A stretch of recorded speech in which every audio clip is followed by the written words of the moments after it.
So I'm someone who genuinely enjoys playing the Nintendo Switch. I think it's a fantastic system. I love talking about it on this channel because I play it a lot. But as positive as I've been for a lot of things for Nintendo, one thing that I've definitely been very negative with has been the Nintendo Switch Online service, especially the expansion pack portion of things, because it just seems very mediocre. It seems very half-assed. And I think the problem is, you know, when you're talking about a game that's ported over to the Nintendo Switch, it's easier to look at the flaws of the game and then realize maybe it's because of the strength of the platform itself and be able to appreciate the good things within that game, such as maybe being able to play the game portably. Whereas with the Nintendo Switch Online service, it's like, this is stuff that should be perfect. This is stuff that should be flawless. This should be distributed in a safe and good manner, and it just hasn't been that way thus far. But I have to give credit where credit is due, because this latest Nintendo Switch Online update has literally shocked me. And I know some people are going to say, oh, that's hyperbole, you're just clickbaiting, blah, blah, blah. But no, this has genuinely shocked me. And if you look at my coverage of the online expansion pack thus far, you will definitely understand why this has shocked me. So we got some new stuff to talk about when it comes to the service. The first thing we're going to talk about is, of course, the introduction of BanjoKazooie, a rare game on a Nintendo platform, so a Microsoft game on the Nintendo platform. Obviously, with all of the talks lately about Sony being worried about Microsoft purchasing Activision Blizzard and these games being Xbox exclusive games, it's definitely nice to see the Nintendo and Microsoft relationship still going very well. And I obviously think it's going to bode well for the future of this. Now, as far as the quality of this port is concerned, I played it some.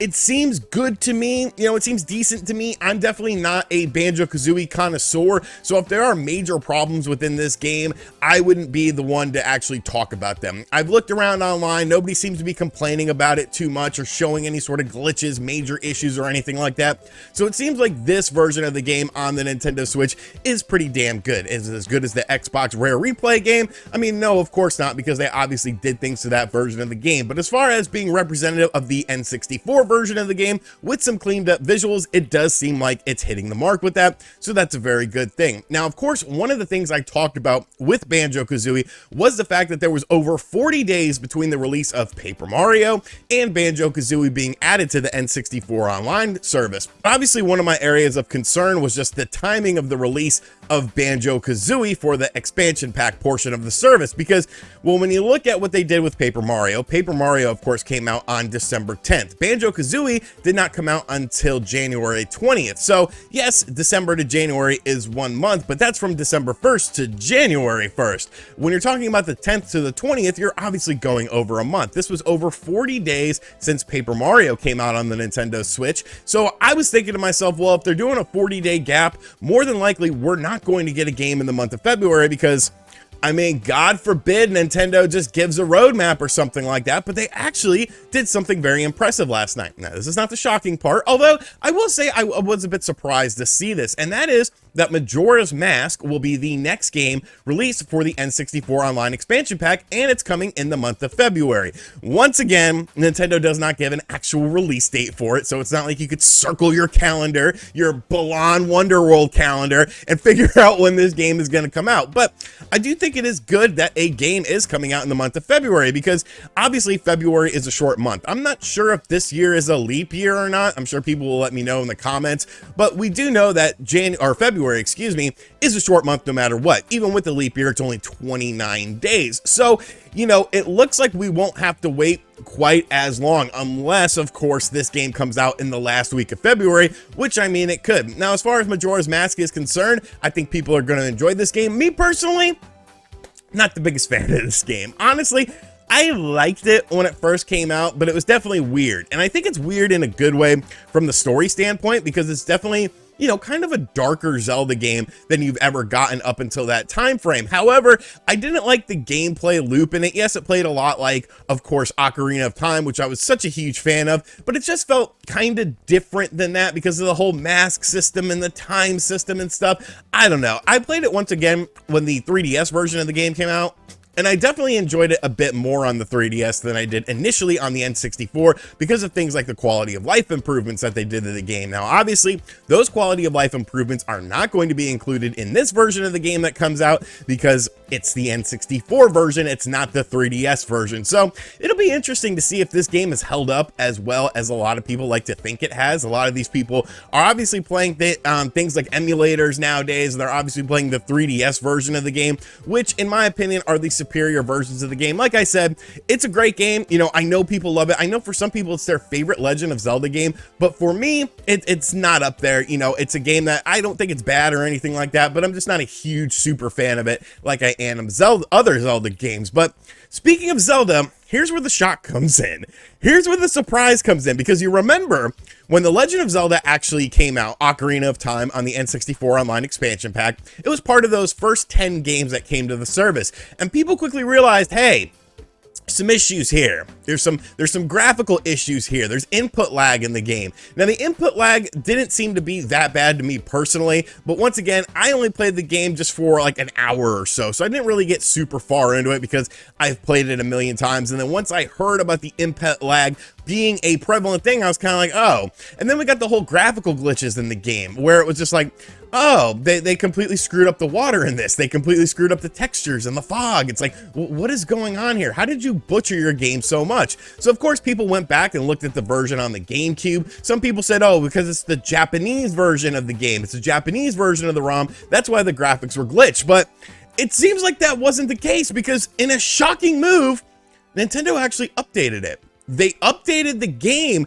and fixed some of the graphics in the game. Now, yes, the game does still have some issues. Of course, the input lag still seems to be there. It seems to be a bit reduced for a lot of people. Like I said, it just kind of depends on, you know, how much you play that game to sort of realize it. I feel like speedrunners and people of that ilk would be the best to sort of, you know, give their expertise on it, because they obviously are very into timing when it comes to button presses and whatnot.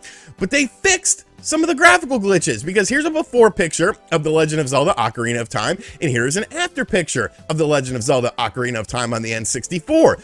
So this, to me, is absolutely shocking, because I didn't expect Nintendo to do this, and I don't think anyone that's watching this video expected Nintendo to update the game, because obviously they just kind of put things out and then it's like, okay, that's what you get.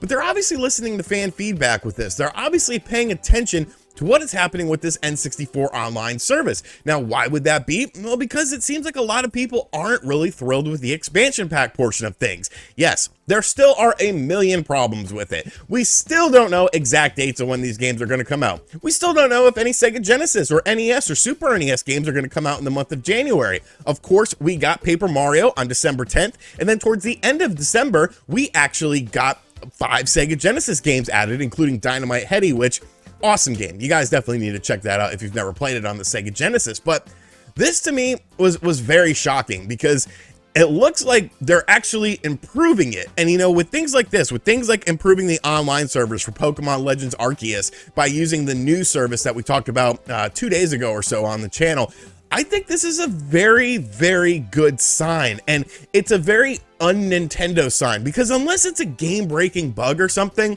they don't ever go in and fix anything. They don't ever go in and polish things, especially older legacy titles that, you know, it's like, well, it doesn't break the game. It's not the biggest issue in the world. Yes, Ocarina of Time is a classic game that so many Nintendo fans love. I have the gold box edition up on one of my shelves because I have a lot of nostalgia for that. Maybe I'll tell that story one day. I didn't know I've told it on the Spawncast before, but you know, it's a timeless game. It's a timeless game, and because it's a timeless game, people have a lot of nostalgia for it. But Nintendo actively taking feedback and actually improving upon the games after they release on the expansion pack side of things is a very promising thing going forward. So maybe we'll get more, you know, maybe we'll get more improvements. Maybe we'll get more options. Maybe we'll get more features with these games if they're already starting to tinker with the games that just came out a few months ago. So this to me was absolutely shocking. And if you know, if you followed my coverage of the N64 online service, I said Nintendo was treating it like a joke, because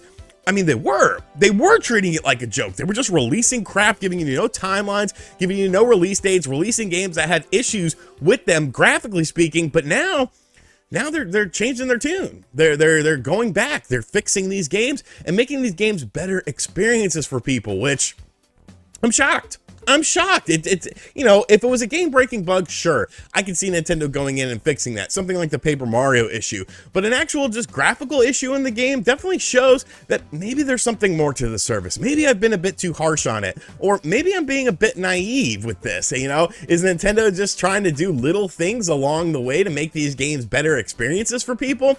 I don't know, but it's definitely very interesting to see how this is all playing out. The fact that we are indeed getting a game in the month of February, the fact that Nintendo is improving some of the games that have already released on the platform, because I definitely didn't expect it with just the way that things have been going so far. So let me know in the comment section down below what you think of all this. Have you noticed any other games get any sort of improvements in terms of visuals or input lag since we got this latest update to the service? Some people are thinking it's tied to the firmware. I'm actually going to look a bit more into it before titling this video. I'm still trying to figure out the title of this video, but I do want to put the word shocking in there because I'm shocked.